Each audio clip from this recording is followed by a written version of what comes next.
Here is the deal. Without your fridge, you'd last about 10 seconds before things got ugly. Not you personally, but the food in your kitchen doomed. That cold humming box in the corner is one of the most used machines you own, and you barely think about it. It runs 24 hours a day, 7 days a week, for years, quietly holding back an invisible army of bacteria that would love nothing more than to turn your dinner into a science experiment. So let's do something reckless. Let's unplug it. Welcome back to a world without the refrigerator, where milk is a gamble, meat is a deadline, and every single meal is a race against rot. It is a normal morning, you shuffle to the kitchen, half asleep, and reach for the fridge door. But today, the fridge is gone, just gone, and so is everything it was protecting. You open the milk and recoil, because it is warm, thick, and smells like regret. The leftovers from last night have already turned into a fuzzy green crime scene. That chicken you were saving is now a biohazard. Within hours, the butter is melting into a puddle, the cheese is sweating, and the vegetables have gone limp and slimy. Your ice cream is a memory, your cold drinks are lukewarm.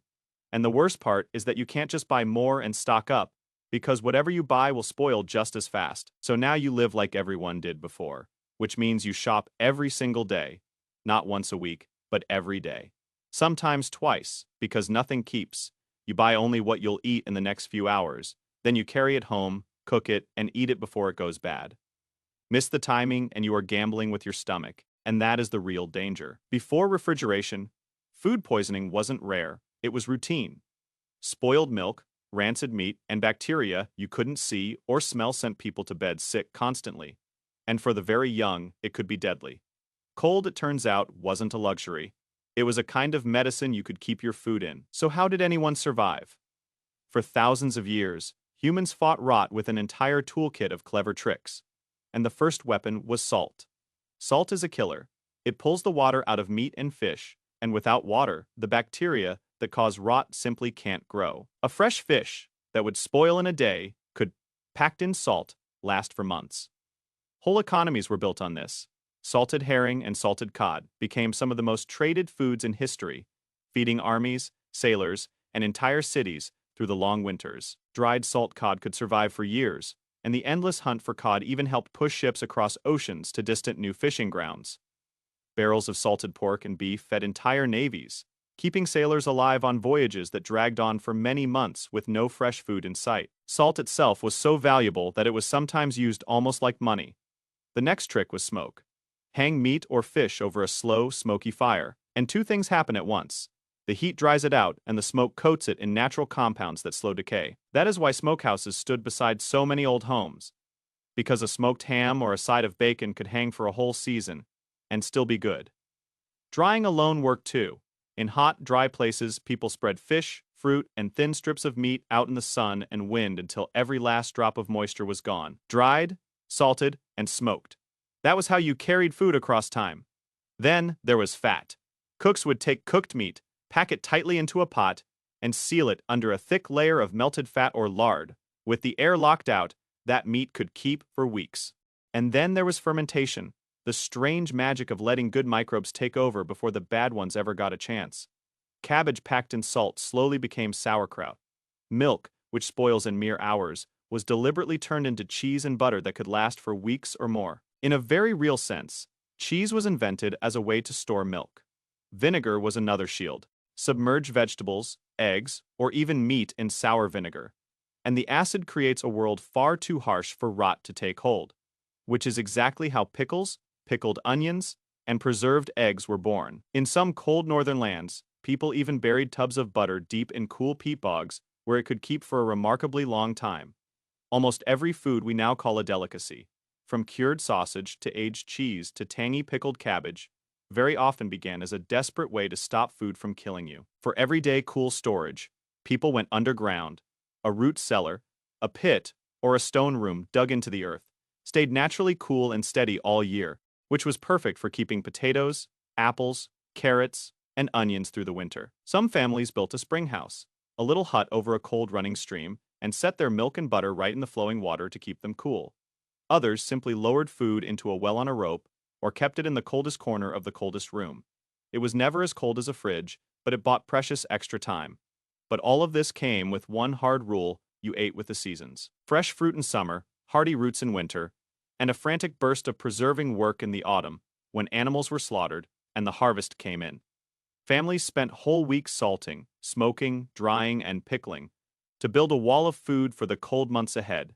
Waste was the true enemy. Almost nothing was thrown away, because throwing away food could mean going hungry later.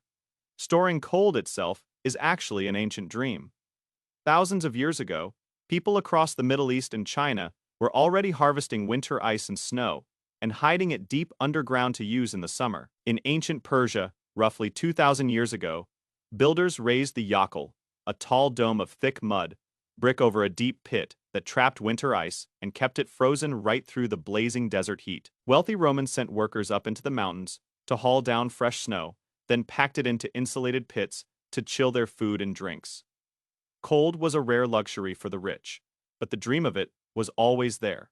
And then, roughly 200 years ago, someone had a genuinely wild idea. What if you could sell winter itself? In 1806, a New England businessman named Frederick Tudor loaded a ship with ice cut from frozen ponds and sailed it down to the hot Caribbean island of Martinique. People thought he was completely mad.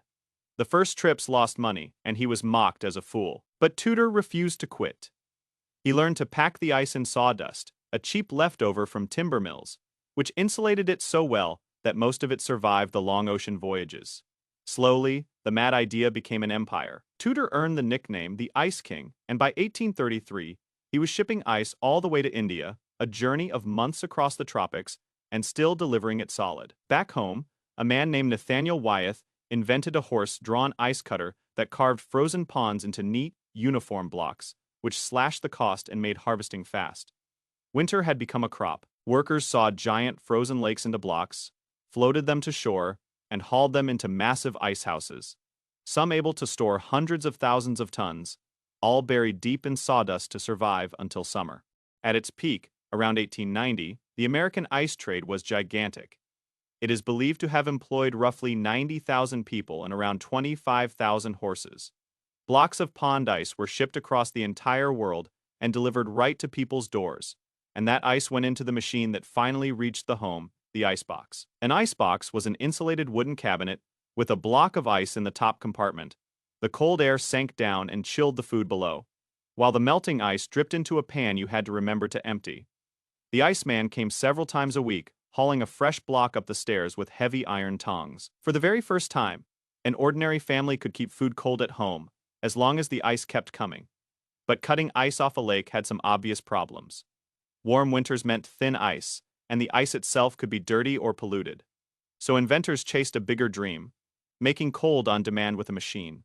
The science had actually started long before. Roughly in 1755, a scientist named William Cullen showed that a rapidly evaporating liquid could chill the air around it, which is the basic principle behind every fridge today. In 1834, an inventor named Jacob Perkins built the first working vapor compression machine, the true ancestor of your kitchen fridge. Around 1851, a doctor named John Gorey, trying to cool his feverish patients, patented a machine that made ice using a compressor. Others pushed it much further. Ferdinand Carr Fay built a powerful ammonia-based system, and engineers like Carl von Linn turned refrigeration into a genuine industry. Soon factories could churn out clean artificial ice all year long. No frozen lake required. By around 1914, factory-made ice had overtaken naturally harvested ice, and the great business of cutting winter out of ponds began to melt away for good. The final step was shrinking the whole machine down to fit inside a kitchen. Early home refrigerators arrived in the 1910s and 20s, but there was a genuinely terrifying catch. The chemicals that made them cold were poisonous. Early fridges ran on gases like ammonia, sulfur dioxide, and methyl chloride, and when one of them leaked in the middle of the night, it could sicken or even kill the family sleeping nearby. In the late 1920s, a wave of deaths linked to leaking refrigerators caused real public panic. The fix arrived in 1928, when a chemist named Thomas Migley developed a new refrigerant, later famous as Freon, that didn't poison the people who breathed it. Suddenly, the home fridge was safe, and it truly took off. General Electric's Monitor Top, released in 1927, became one of the first big commercial hits. Over the following decades, the electric refrigerator swept into homes, and by roughly the 1940s and 50s, in wealthier countries, it had gone from a rich person's gadget to a basic part of nearly every kitchen. The Iceman stopped coming. The old icebox became junk. Cold had finally been tamed. There was one more cold revolution still to come, and it was frozen food in the 1910s. An American naturalist named Clarence Birdseye was working in the frozen north, and he watched local Inuit fishermen pull fish from the water in weather so cold that the catch froze almost the instant it hit the air. He noticed something crucial. Food frozen that fast at that brutal temperature tasted fresh again when it thawed, while food frozen slowly turned to mush. Birdseye spent years turning that one observation into a machine that could freeze food quickly, and by roughly 1930, he launched the first packaged frozen foods for sale. It gave the world the frozen aisle, the bag of peas that waits patiently for months, and the frozen dinner, bolting yet another whole layer of time onto our food. So what did the fridge really give us? Far more than cold drinks.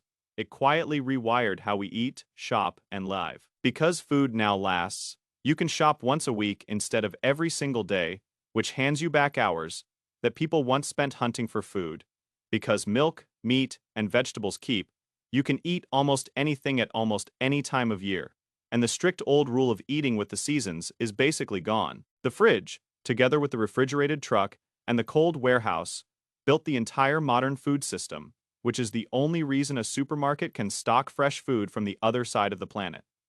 It also made us dramatically safer. Cold storage sharply cut the everyday food poisoning that once filled homes with sickness, and keeping milk properly cold saved countless young lives. In the warm months, before clean cold milk was common, waves of deadly summer sickness swept through babies in crowded cities, and bringing in properly chilled, pasteurized milk was one of the quiet changes that helped push those terrible numbers down.